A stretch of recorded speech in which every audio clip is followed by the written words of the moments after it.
Subhanallah.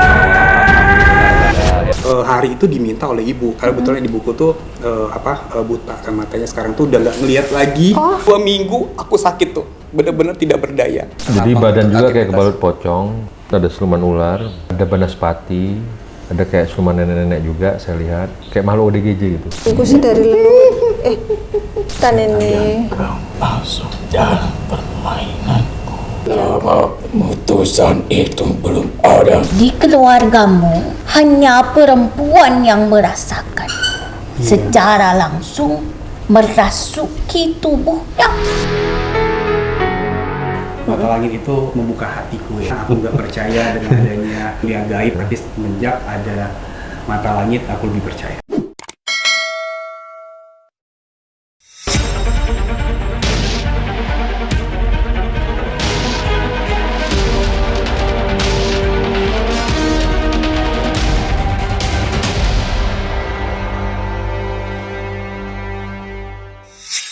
Assalamualaikum Sobat Mata Langit, jumpa lagi dengan saya Ratna Listi. Saya Panglima Langit. Di channel kesayangan kita semua, Mata Langit. Semoga Sobat Mata Langit sehat walafiat dan selalu dalam lindungan Allah Subhanahu wa Ta'ala. Mata Langit akan selalu mengangkat kisah-kisah pengalaman spiritual para artis atau bintang tamu untuk kita ungkap misterinya dan kita petik pelajaran dari dalamnya. Hari ini sudah ada seorang bintang iklan yang hadir di Markas Mata Langit. Ini dia Dio. Halo. Assalamualaikum Dio. Ya. Terima Halo, kasih selamat sudah datang. datang. Ya. Ini iklan yang biar masyarakat ingat itu yang dibintangi apa tuh yang Yang pertama itu aku pernah iklan Idul Fitri untuk TVRI Nasional, itu diputar seluruh TVRI Nasional. Terus juga ada Excel Aksiata, ada Freevee. Terakhir kemarin yang ada terbaru apa Gojek katanya? Gojek. Ya, kebetulan ya alhamdulillah rezeki mungkin ya. Iya. Untuk wajah tuh terpampang di mana-mana. Aku lihat tuh wajahnya Gojek, tapi kalau ketemu kamu langsung gini nggak nyangka Nggak karena di nyangka, Gojek kan? tuh rambutnya berdiri gitu loh. Iya, benar. Iya kan? Karena kemarin tuh untuk photoshoot kan di bulan Januari. Terus memang pengen jabrik itu kan lebih fresh kan. Iya. Terus kesini tuh coba pengen panjang nih kayak gitu. Pengen berubah image gitu. Kayak rambutnya kayak Panglima gitu tuh Iya, yang iklan dulu Gojek. emang kayak gini. Kalau iklan Gojek, coba bandingin ya wajahnya dengan Dio. Itu dia tuh. Tapi banyak yang nggak ngeh juga. Oh iya.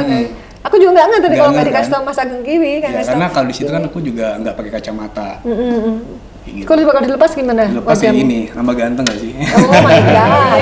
Ini asli Bengkulu ya. Asli Bengkulu. Jadi merantau ke Jakarta dari tahun berapa? Aku merantau itu sebenarnya dari tahun 2016 baru balik lagi ke Jakarta. Karena dulu aku bekerja di salah satu perusahaan swasta, karena lolos untuk ikut tes menjadi seorang trainer, pindah ke Jakarta kurang lebih sekitar 2016 sampai sekarang 2026 kurang lebih berapa tuh? 10 ya? 10 tahun, 10 tahun. iya. 10 tahun. Ya, jadi dia ini mengaku tidak percaya dunia gaib gitu, tapi sering di apa ya, Maya? Diteror ya? Ya sering diteror, diposisikan gitu ya, diposisikan di situasi yang dia sendiri merasa ini nggak masuk akal nih, tapi tetap menyangkal gitu bahwa dunia gaib itu ada gitu. Benar. Gimana ceritanya? Nah, jadi kayak gini ceritanya. Nah, waktu itu di tahun 2007 kalau nggak salah aku, masuk 2008 itu kan bapakku udah pensiun bekerja ya. Dulunya pegawai BUMN, akhirnya menjadi seorang petani. Otomatis dunia kantor udah benar-benar udah nggak diini lagi ke dunia pertanian. Jadi di sana itu kan memang masih sepi banget di Kota Bengkulu. Apalagi pelosok banget, itu mungkin kurang lebih di 5 sampai 10 kilometer dari pusat desanya. Benar-benar bapakku tuh sendiri di sana tinggal.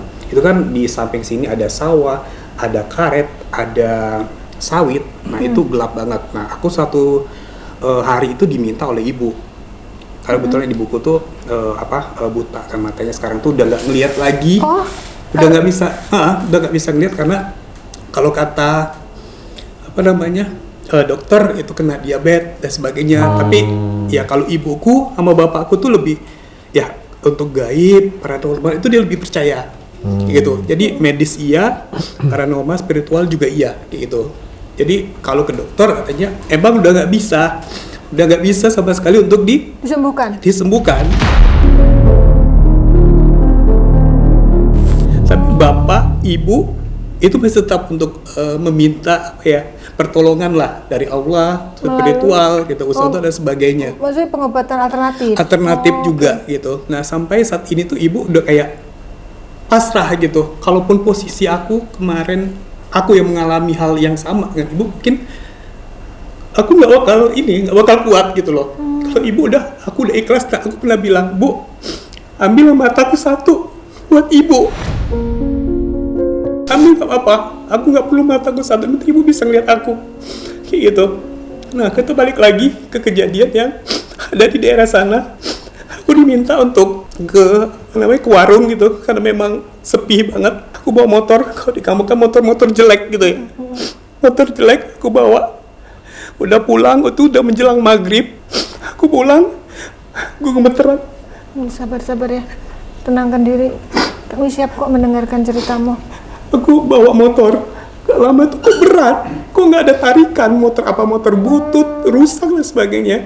Aku lihat ke belakang, nggak ada orang sama sekali. Nggak ada orang sama sekali. Terus aku gas lagi, jalan nih motor, jalan sebentar, nggak ada lagi. Terus ya aku tetap positive thinking ya, oh nggak mungkin lah, karena aku memang di awal tuh nggak ada percaya sama sekali hal yang seperti itu. Kamu tuh orangnya sangat-sangat logik ya? Logik banget. Ya? Jadi kalau ibuku ngajak ke sini, aku nggak percaya, aku bilang kayak gitu. Aku hanya percaya sama Tuhan gitu ya. Tapi ya setidaknya kita juga harus ngikutin hal itu. Nah terus aku paksa motor akhirnya sampai nih ke pondok ibu gitu ya. Pondok ibu, aku standarin motor, aku buka. Kebetulan tempat pondok ibu itu tuh gemeter. Sabar, tarik nafas, tenangkan diri dulu. Kayak dua petak gitu. Aku buka pintu yang sebelah, aku mau masukin motor, ada bunyi kaki tuh, kayak ngikutin langkahku, sama banget seperti langkahku. Aku lihat lagi, nggak ada orang. Akhirnya aku tutup pintu, aku masuk kamar, belum bisa tidur, gelisah bawaan. Tapi tetap pikiranku tuh masih tetap kayak, oh nggak mungkin lah ada yang ngikut. Aku nggak ada kok makhluk-makhluk seperti itu gitu. Akhirnya pas aku mau tidur, udah rebahan kayak gitu, aku mau mati lampu, ada sosok bapak-bapak tua, tinggi, hitam gitu. Dia cuma ngeliat. Yang ngeliatin kamu gitu? Iya, tanpa ada suara apapun. Terus cuma tersenyum. Oh senyum? Senyum kayak gitu. Akhirnya aku nggak bisa tidur semalaman. Akhirnya aku berdoa dalam hati aku, ya Allah lindungilah aku dari setan atau gangguan yang memang ingin merasuk ke tubuhku gitu. Nah itu berulang dalam 1 minggu, terus kejadian seperti itu di jam 12 malam, terus juga di per 3 malam juga tuh. Setiap jam 3 itu ada tuh bayangan-bayangan, ada ketok-ketokan masuk ke kamar. Suara-suara, kadang kayak suara kayak ada bisik-bisikan di kupingku pas mau tidur. Akhirnya bener-bener aku nggak bisa tidur sampai pagi. Terus berlalu sampai 1 bulan. Pas kebetulan itu di sekitar jam 3:30 subuh terjadi hal yang sama. Tiba-tiba bunyi azan dan aku mau lihat lagi, udah nggak ada. Sosok itu udah nggak ada? Sosok itu udah nggak ada. Jadi dia nungguin kamu sampai subuh? Nungguin aku sampai subuh.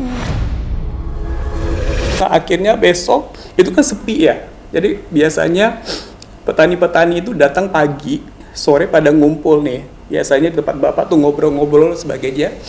Ada salah satu ustadz yang memang di sana kita masih pakai ustadz yang terpercaya lah di sana. Dia ngomong, kok kamu pucat ya? Ngomong ke dia? Iya, ngomong aku, kok kamu pucat ya?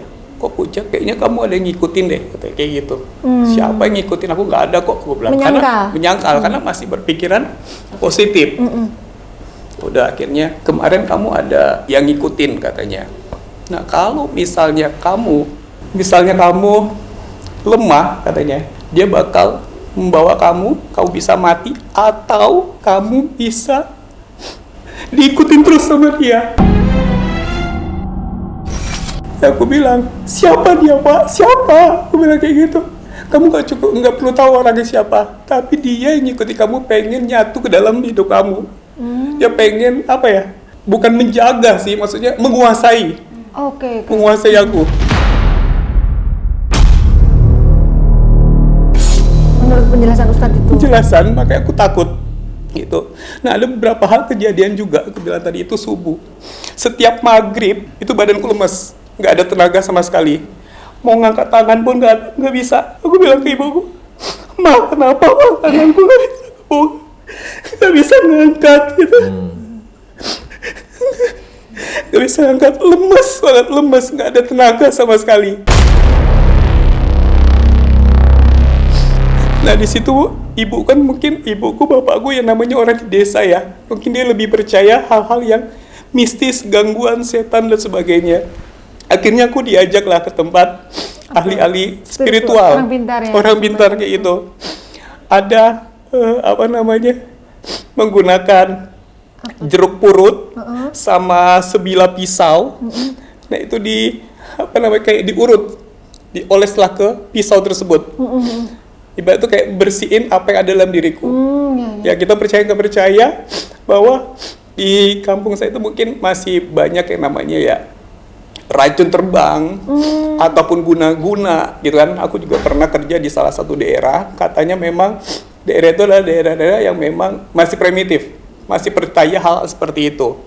Nah 2 minggu aku sakit tuh, benar-benar tidak berdaya, benar-benar tidak berdaya. Akhirnya aku disuruh pulang sama ibu, izin kantor. Nah yang terjadi apa? Itu dari pisau itu keluarlah kayak pasir-pasir hitam. Oh, jadi cairan dari jeruk berubah? Berubah. Oh. Berubah menjadi butiran-butiran pasir hitam gitu.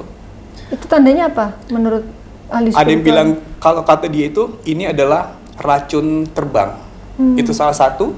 Ada juga yang bilang bahwa itu adalah kiriman orang. Kayak gitu. Nah, aku pernah di ritual gitu ya, menggunakan pisau sama jeruk purut tadi.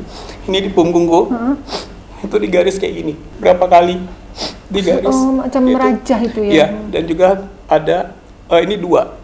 Satu lagi itu pernah diinin kayak gini. Yang terjadi di punggungku adalah panas. Rasa panas? Rasa panas. Tapi katanya nggak apa-apa. Ini aku masukin yang bakal menjaga kamu. Oh gitu, dari ahli spiritual itu? Dari ahli spiritual itu. Nah terus Akhirnya aku ya kayak percaya lagi. Karena orang tua memang lebih percaya hal seperti itu. Dan kamu menghormati akhirnya ya? Aku menghormati. Aku pikir aku bakal balik lagi ke Jakarta nih. Apakah ini bakal bertahan? Ya kalau pikir aku kan, kalau misalnya aku baca-baca buku, kalau sudah melewati Pulau Sumatera, balik ke Pulau Jawa, otomatis itu bakal hilang. Tapi katanya yang masukin yang jagain aku tuh aman kok katanya, bisa jaga sampai kemanapun kamu berada gitu. Nah tapi kejadian baru 2-3 bulan yang lalu, setelah bulan puasa, ini kebetulan ya, kemarin aku juga sempat bilang bahwa badanku ini udah kurus nih. Dulu berat badanku tuh sekitar 63, 64, itu udah normal. Sekarang hanya di 58. Bukan karena diet? Bukan karena diet. Oh. Nah, ibuku sempat telepon, ibuku tuh rutin telepon, nanya kesehatanku dan sebagainya. Karena aku pernah cerita sama dia, "Ma, badanku tuh sering dingin kakiku," gitu ya. Terus badanku lemas, nggak ada semangatnya buat kerja. Aku berasa capek banget, Mah, aku bilang. Udah itu dia nggak ngomong ke aku, karena aku nggak percaya tadi kan. Dia nggak ngomong bahwa dia ngobatin aku dari kejauhan. Oh, oke. Nah, kemarin aku ketemu nih Datu ini, kata kayak gitu kan. Katanya kamu tuh lagi diganggu yang jaga kos. Jadi di kamar kamu itu katanya ada yang ngejaga. Di Jakarta? Di Jakarta. Itu ada yang jaga katanya. Nah inilah yang buat kamu itu kayak bawaan kamu tuh males, bawaan kamu tuh lelah, letih kayak gitu. Nah apa yang kamu rasakan? Ya aku pikir hampir sama aja, Mah. Ya aku pikir kan kayak masih positif aja nih. Oh mungkin kecapean kerja, lelah kerja. Nah itu yang terjadi sih, pengalaman-pengalaman yang aku pernah rasakan. Nah terus yang ingin diketahui oleh Dio apa? Aku pengen tahu bener nggak sih hal-hal gaib itu yang menggangguku itu memang apakah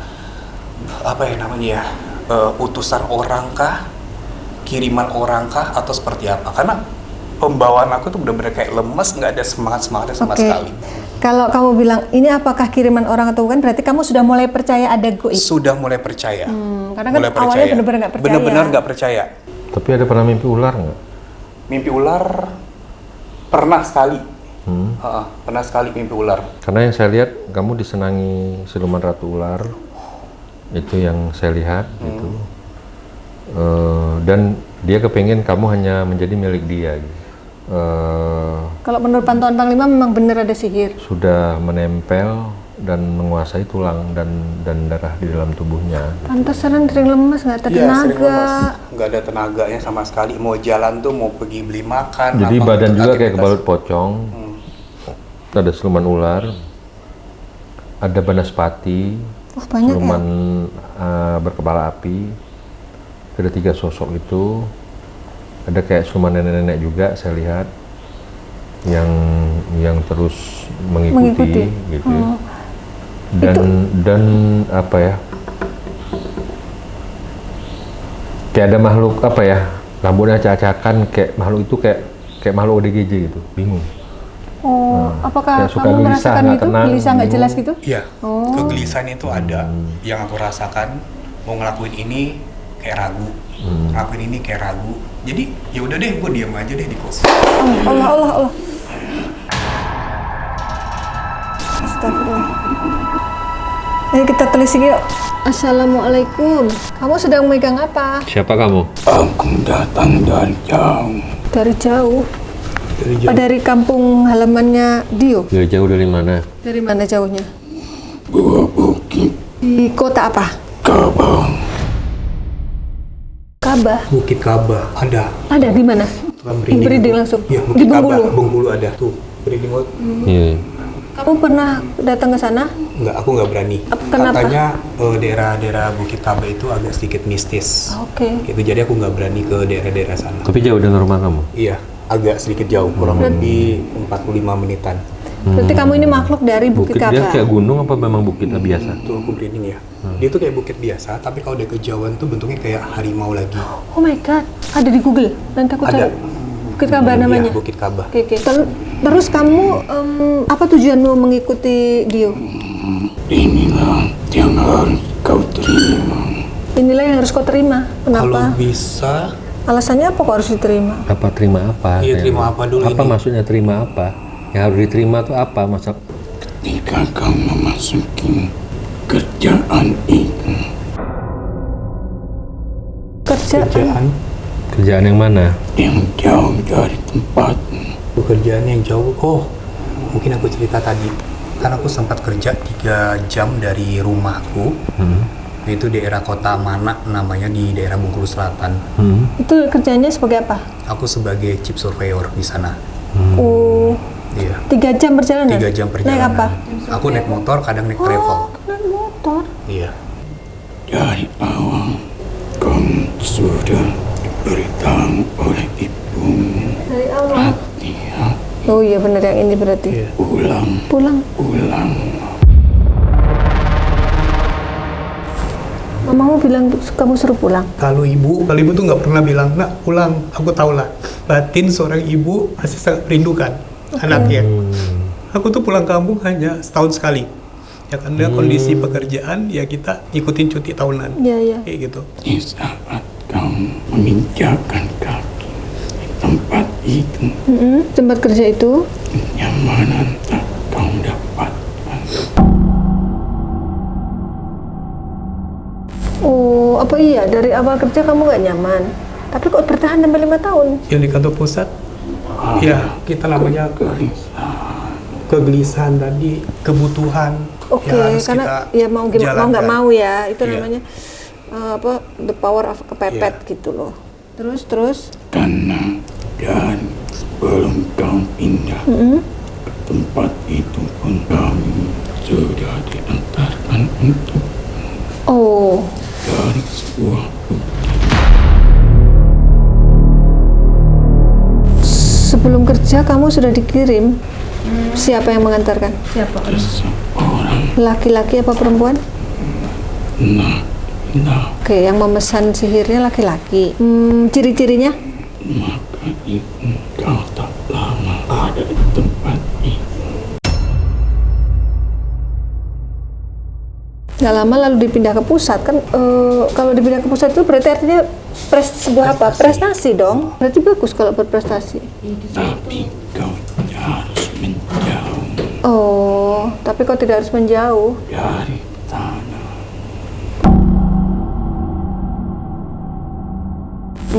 Memang sih prestasi, cuman jadi jauh dari tanah kelahiranmu gitu sih. Iya. Iya memang iya. Iya, memang jauh dari tanah lahiran. karena kan udah nyebrang kan ke sini. Oke. 3 jam itu ya? 3 jam kalau yang di yang di daerah itu. daerah Tapi Manak kan itu. dikirim ke Jakarta habis Kirim itu. ke Jakarta lagi, Makin jauh lagi. jauh lagi. Oh, jadi apa masalahnya kok sampai dikirim sihir? Ibumu mengetahui apa yang tak kau ketahui, Ibumu? walaupun tak dapat melihat dengan matanya, Iya, tapi dapat melihat dengan hatinya. dengan batin. Oke. Apa yang tidak diketahui? Awal kau bekerja pun ibumu sudah merasakan kehadiran kami. Oh gitu ya, ibu instingnya kuat. Instingnya kuat banget. Lalu? Tapi kami membuat agar kamu selalu punya pemikiran yang harus masuk dalam akal. Oh iya, kamu nggak percaya. Iya. Bahkan kami selalu berusaha membuat agar berselisih pendapat Dengan? ibumu. Apa iya? Kamu sering Aku beda pendapat? Beda pendapat sama ibu. Salahnya dia apa sama majikan kamu? Kami putus untuk menyingkirkan dirimu. Apa? Alasannya apa? Belum pantas di usia yang tinggi. Karena berprestasi mungkin kamu. Apakah saya berprestasi? Peningkatan Usia yang ini kau harus melewati usia yang lebih dari. Jadi posisi kamu ini harusnya belum ditempati oleh karyawan yang seusiamu, menurut majikannya dia, gitu ya? Apa kamu di sana? paling muda Oh, waktu itu ya. bener. Berarti pelakunya lebih tua ya dari Dio? Dan banyak yang lebih lama darimu yang menginginkan. Posisi itu. Kamu apa posisinya saat itu? Waktu itu aku jadi seorang trainer. Trainer. Iya, karena nggak semua orang Bisa jadi trainer, betul. Benar-benar harus ada tesnya. Skill dan Skill lain-lain. kemampuan public speaking yang bagus juga. Lah terus majikan kamu itu merasa harusnya dia di posisinya Dio gitu. Harusnya bukan dirimu. Kan melalui tes bukan sih? Iya, Lah kan melalui melalui tes. Kalau tesnya nggak lolos bagaimana? Emang salahnya Dio? Majikanmu nggak lolos kok Dio yang disalahin? Harusnya tuanku bahkan terkadang Tenggorokan, pita suara. terasa gatal. Apa iya? Iya, Kamu sering merasa sering, gatal? Bukan? sering. Padahal itu asetmu kan untuk public Ini hasil speaking. public speaking. Dulu sering banget aku tuh minum air hangat. Ternyata itu kerjaan setan setan, ini. Kau masuk dalam permainanku. Jika kau berada di rumahmu, baik-baik saja. Iya. Apa ya? Sakitnya itu, gatalnya itu pas di Di kantor. kantor aku pernah ke daerah Jepara, Jawa Tengah. Jawa Tengah. Terus? Itu kondisiku memang mungkin agak sedikit nggak fit, tapi tetap berpikiran positif. Di saat aku datang, aku harus ngisi training 2 materi. Itu bener-bener pita suara tuh habis. Aku ngomong tuh, ya selamat sore teman-teman semuanya yang Kayak ada maksa. di kantor cabang ini, kayak maksa gitu. Ya dari sini aku udah mulai ngebaca Sinkron. nih, udah mulai mencinkronkan bahwa oh apa yang aku alami itu ada orang-orang yang memang nggak suka nih sama aku kayak Ya, gitu. nanti kita konfirmasi sampai sedetail-detailnya ya. Coba apa yang mau kamu tanyain. Itulah senjatamu. Iya. Pita suaramu Lah iya. adalah modal utamamu. Ya namanya public speaking harus ngomong. Maka itu harus kami permainkan. Kurang ajar kamu berarti. Kamu tuh nggak fair. Kalau emang majikanmu emang nggak punya prestasi ya belajar gitu biar berhasil. Apa? Coba ulang. Kayak nulis sesuatu. R. Mengandung huruf R. Ada? Ada. Kamu Terus pernah iya. konflik dengan orang itu? Sempat konflik gitu. Ah, terus gimana? Nah, sempat konflik, ya dia kayak benar-benar mencari kesalahan saya. Terus kalau misalnya di depan atasan tuh kayak mencari muka, jadi aku tuh dianggap bahwa aku tuh nggak bisa apa-apa kayak gitu. Iya. Kalau R ya ada. Ada? Ada. Pernah konflik. Lebih tua memang, confirm. Kayaknya hampir sama umurnya. Lalu R itu melakukan apa? Mendatangi orang yang bisa membantu mengirimkan kalian. Datangi pengasuh. Iya, mendatangi dukun. Yang ngasuh dia kan seorang dukun. Lalu niatnya apa bilangnya? Supaya disingkirkan. Dengan cara Bantuan kami. menghilangkan pita suaranya dirusakin, terus dibuat gelisah. Nah, kalau kamu sendiri tugasmu apa? Bosmu. Mereka bagian dari Dari apa? orang-orang belum Orang-orang Dan sebelum. sebelum ibumu, Maksudnya leluhurnya, para pendahulunya. Nenek moyang. tanyakan pada ibumu Oke, apa siapa mereka. Ibu pernah cerita? Atau ketika cerita kamunya menyangkal apa gimana? Orang-orang sebelumnya. Apa mungkin makhluk yang sengaja diminta tolong untuk menjaga?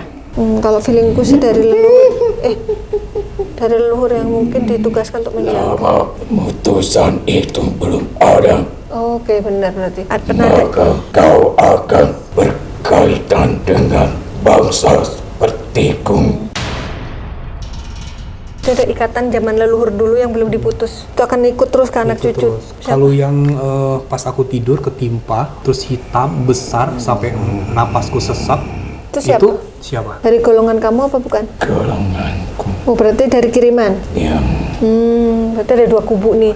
Yang satu kiriman, yang satu dari leluhur. Kamu naik motor yang berat? Coba tanyain. Oh iya, dulu aku pernah di daerahku itu tempat ibuku, aku pernah bawa motor, tapi kayak ada yang narik gitu. Pas aku lihat di belakang itu nggak ada orang sama sekali. Itu siapa? orang sebelum dirimu. Oh, yang ini dari leluhur. Berarti yang jagain di kamar, yang ngikuti motor itu leluhur. Tapi kalau yang nimpah dan yang membuat kamu lemes, malas itu dari golongannya kiriman. Oke ya. Terus kamu mau apa ini? Sudah ketahuan. Apakah kamu mau pindah ke sini? Jangan di badannya dia lagi. Aku dapat berdiam di mana saja. Aku dapat berdiam di bukit itu. Oh, kamu mau balik ke bukit itu? Bahkan dapat berdiam di telapak kakimu. Ya, yang bikin dingin kali. Iya. Karena aku bilang kan, aku tuh sering banget kalau tidur itu ini tuh dingin banget, dingin. Kayak es. Ya, batas dinginnya tuh batas ini aja. Gitu sebentar kayak gitu. Dan kau harus tahu, Kan kamu bilang mau balik ke bukit ya sudah, nggak usah lagi ke badan dia. Atau mau pindah ke sini?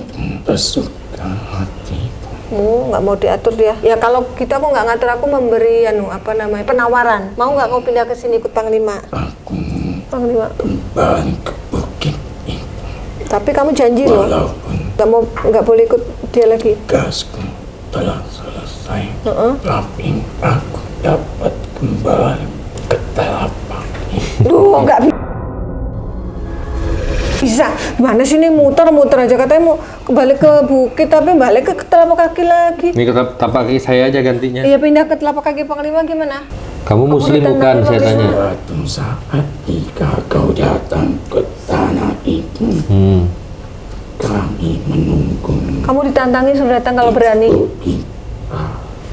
Di Bukit Ka'bah, kamu suruh datang. Allah malah kabur dia.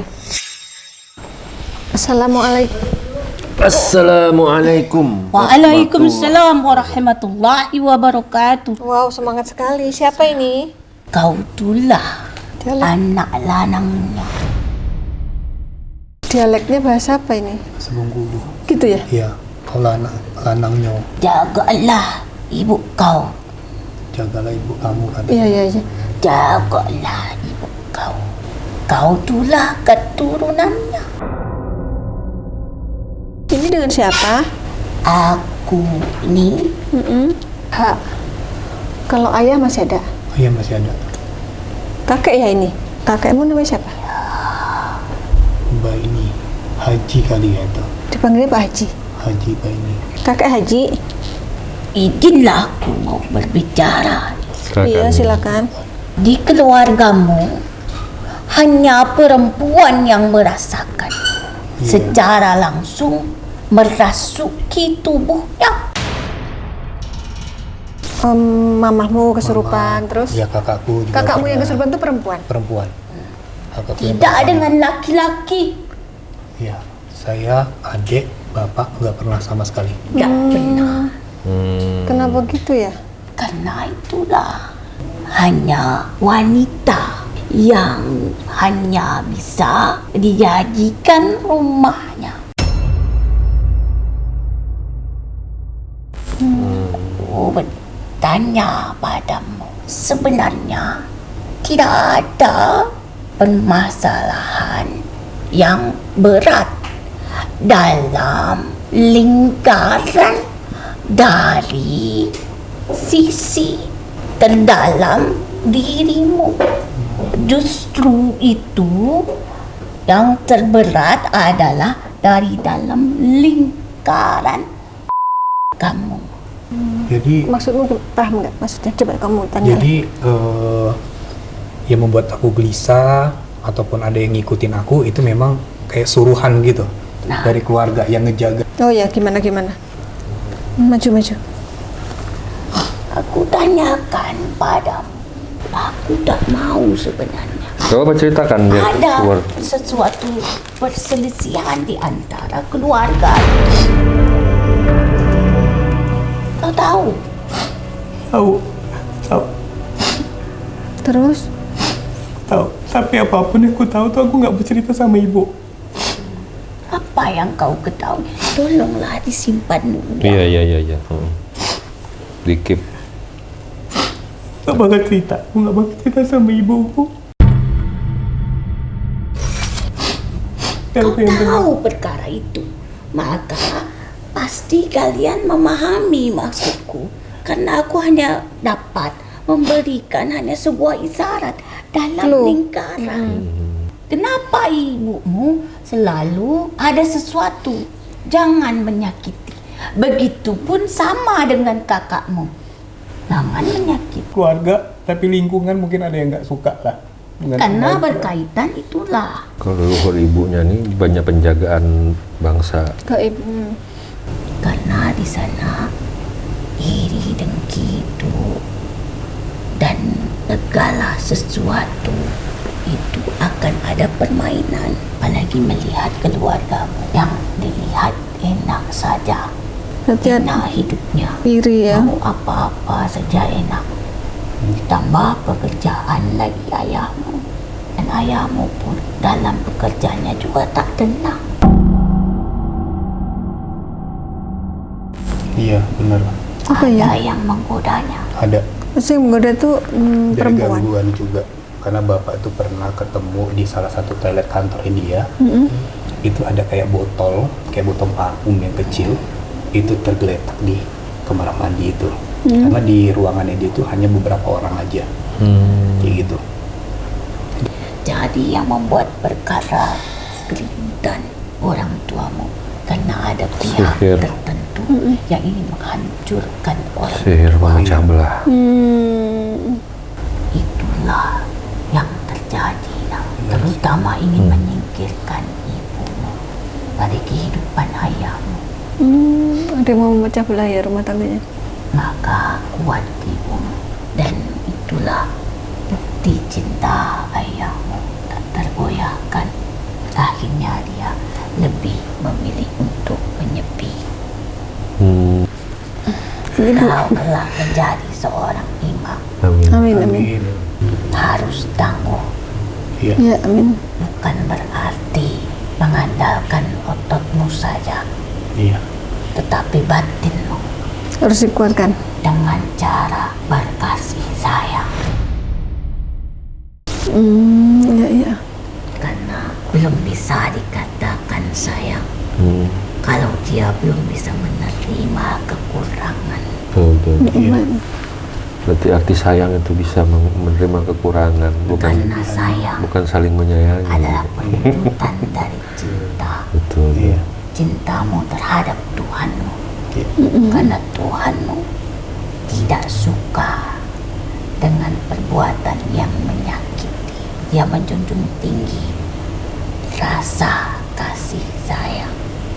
Cintamu hanya kepada Tuhanmu. Kayak namanya siapa kayak? Aku sudah katakan tadi. Tapi dia nggak kenal ya. Ingat nggak? Mungkin Haji kali ya. Oh berarti memang dipanggilnya kakek Haji. Si Haji. Oh. Kamu waktu kecil pernah ketemu beliau? Pernah. Oh iya. Makasih ya kak. Aku nak pamit dulu. Iya. Hati oke. Ya, Iya. terima kasih ya. Saya yang terima kasih. Aku nak pamit dulu. Iya. Iya makasih kak. Terima kasih dengan kawanmu pula. Oh Pak Mas Ageng. Ya yang bawa ke sini Mas Ageng. Saya akan mengenal rasakan kiri. Ya, semoga mata batinmu lebih luas. Ya, amin. Karena ingatlah anak, pesanku. Kabar Mas Ageng. Matamu hanya dapat melihat yang di depan, Ya, tetapi mata batinmu dapat melihat yang di belakang. iya. Oh gitu ya. Assalamualaikum warahmatullahi wabarakatuh. Waalaikumsalam. Waalaikumsalam warahmatullahi. Allah. Udah duga nih masih nyambung. Qayyum wa atubu ilaih. Assalamualaikum ila hadratin Nabil Mustafa Muhammadin Rasulillah. Al-Fatihah. A'udzu billahi ihdinas siratal mustaqim.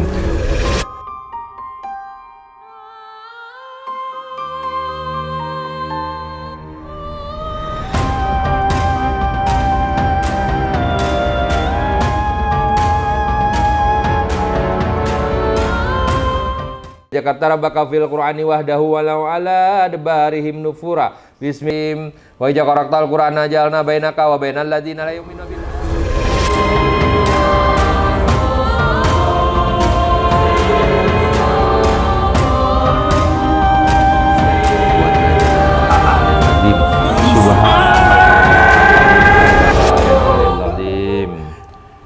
Bismillahirrahmanirrahim. Allahumma syaitan wa qur rabbi a'udzubika min hamajatis syayatin.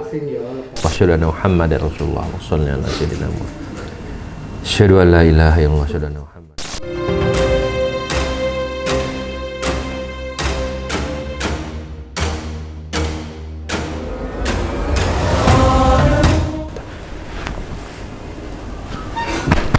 Oke, dah.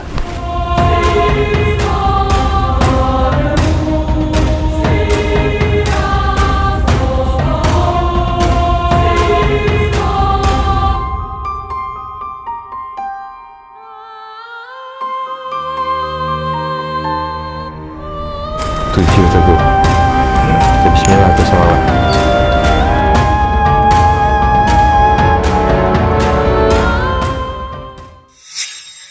Ya, alhamdulillah dia sudah diterapi dan kemudian sudah diberikan doa untuk amalan dan air doa untuk diminum tadi ya.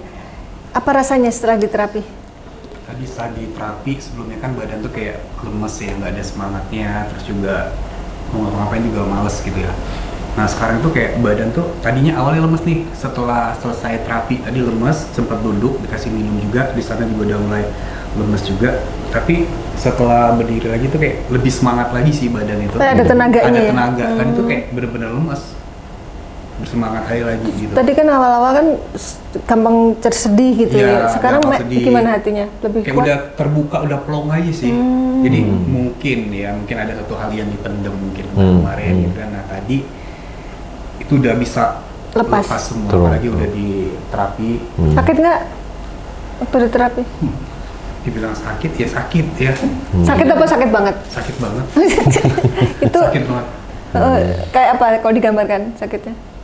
Kayak disilet-silet gitu. Kayak disilet-silet kasih jeruk tipis. Itu ya. Terus dari mediumisasi tadi apa yang paling berkesan? Dari awal komunikasi dengan makhluk di badan Agil sampai yang di badan Ismi. Kalau dari awal tadi itu udah tahu nih, selama ini kan nggak percaya ya hal-hal yang mistis lah, hal-hal buatan orang, kiriman orang dan sebagainya. Nah setelah tadi sama Mas Agil gitu ya, mungkin sebagai mediator gitu ya, udah tahu nih siapa sih yang nggak suka sama saya, lingkungan pekerja, warga, tetangga dan sebagainya. Jadi kita tahu nih maunya seperti apa, mereka mau ikut saya gitu ya. Akhirnya ya mereka kayak pengen ngejatuhin ya, menggunakan pihak ketiga lah istilahnya, kayak setan atau apalah, jin dan sebagainya kayak gitu. Nah tadi juga ada Mbak Ismi gitu ya, intinya dari Mbak Ismi tadi aku udah merangkum semuanya bahwa apapun yang terjadi ya dalam diri kamu yang bisa kontrol. Lakukan dengan ikhlas, lakukan dengan tabah, sabar dan sholat ya. Sabar dan sholat. Tapi itu benar ya sosok kakek ya, kamu mengenal ya beliau. Oh iya. Dari cara dia ngomong tadi, dia pakai bahasa Bengkulu. Ismi kan nggak bisa bahasa Bengkulu, tiba-tiba bisa tadi. Makanya tadi kan ini Bengkulu Mbak Desti, Bengkulu ini. Kamu bisa nggak aslinya bahasa Bengkulu? Nggak tahu. Nggak tahu dia. Dia hampir logat-logatnya hampir kayak Palembang juga ya. Ya, pakai UU dia kayak Jambi. Iya, kayak Jambi. Itu yang membuat kamu yakin bener ini leluhurmu. Jadi gimana sekarang? Apakah sudah percaya dan yakin akan makhluk gaib? Nah, setelah semuanya aku jalanin dari awal tadi sampai akhir aku di terapi, aku udah percaya nih bahwa di dunia ini bukan hanya ada manusia, tapi ada makhluk lain yang memang ada di sekitar kita. Dan penyakit yang disebabkan oleh sihir itu ada nyata. Ada nyata. Kamulah salah satu korbannya. Salah satu korban buatan orang kirim. Sudah percaya sekarang ya. Percaya.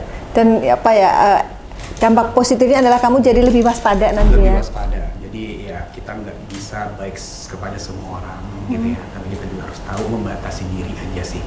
Kayak gitu. Oke, satu kata untuk mata langit. Ada rekayasa nggak? Mata langit itu membuka hatiku ya. Yang selamanya aku nggak percaya dengan adanya makhluk-makhluk Dunia gaib. dunia gaib lah dan sebagainya. Tapi semenjak ada mata langit aku lebih percaya. Jelas ya? Lebih jelas. Definisinya jelas ya? Benar banget. Ada rekayasa nggak tadi? Nggak ada sama sekali. Kamu nangis juga nggak rekayasa Nggak ada kan? rekayasa. Tiba-tiba mewek. Tiba-tiba nggak tahu, mungkin apa ya, apa yang aku rasakan mungkin Suara ya keluar. jiwa itu, suara jiwa. Istilahnya selama ini Suara jiwa terpendam yang itu lepas merintih, ya. Lepas yang semua. selama ini terpendam. Menurut saya begitu. Jadi lepas dia. Udah Jadi plong ya makanya leplong, karena terkunci selama ini kan. Oh, gitu. Memendam rasa gitu, itu bahaya gitu. Jadi makanya ya itu badan jadi habis, kurus, berat badan turun. Jadi ada sesuatu kebenaran yang dia ketahui, ini masuk aja kesimpulan saya terus ya. Ada sesuatu kebenaran yang dia ketahui tapi dia simpan di dalam diri. Padahal kebenaran ini harus disampaikan dan kebenaran ini diperlukan sebenarnya. Bukan buat orang lain, buat ibu kandungnya sendiri.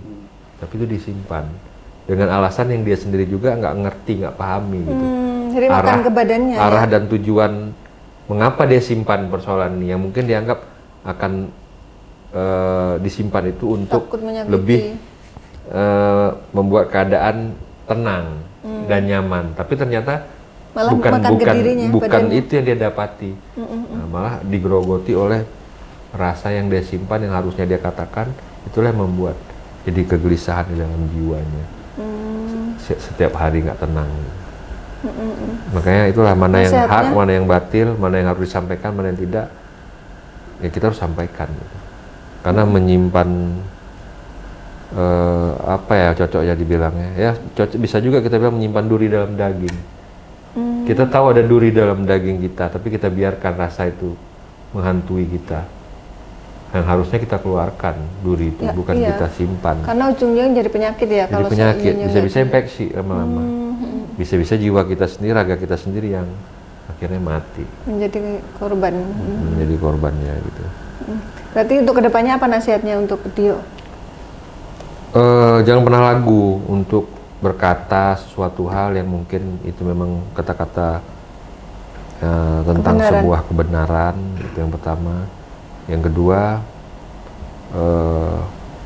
jangan ragu-ragu untuk berkreativitas dan berkarya gitu. Apapun yang kita punyai dalam diri kita gitu. Karena terkadang ada sesuatu yang kita bisa yang orang lain belum tahu. Kita bisa di bidang itu. Jadi berkreasi saja gitu, berkarya saja gitu. Jangan ragu, jangan merasa apa pantas apa enggak ya kalau aku berbuat begini, jangan gitu. Karena karena itu hanya ketakutan kita dan yang mengukur baik tidak baik, pantas dan tidak pantas itu nanti masyarakat gitu. Nah, itu penilaian tidak di situ, bukan diri kita gitu. Jangan dihalangi oleh pikiran Karena sendiri. sesuatu yang kita anggap baik aja belum tentu baik hasilnya. Dan yang kita anggap buruk juga belum tentu juga buruk gitu. Terkadang yang terlihat buruk kadang-kadang mendatangkan kebaikan gitu. Terkadang kita berniat baik aja yang kita dapati malah keburukan. Dunia ini penuh misteri gitu. Jadi jangan pernah menilai buku dari sampulnya. Hati-hati dengan pandanganmu katanya, karena pandanganmu terkadang menipu. Iya. Itu menurut saya sih itu aja. Ya. Baik, semua yang kami sajikan di sini adalah sebuah kisah nyata tanpa rekayasa. Semoga tayangan ini bermanfaat dan saya mengucapkan terima kasih atas semua dukungan dan doa dari Sobat Mata Langit dan netizen yang sudah subscribe, like, komen yang positif dan share. Jangan lupa untuk terus share channel ini ke teman, sahabat dan keluarga agar kita selalu bisa berbagi kebaikan. Karena saya Ratna Saya Lestari. Panglima Langit. Kami akan terus melacak dan menelisik jejak mistik serta mengungkap yang tak terungkap lewat Mata Langit. Assalamualaikum.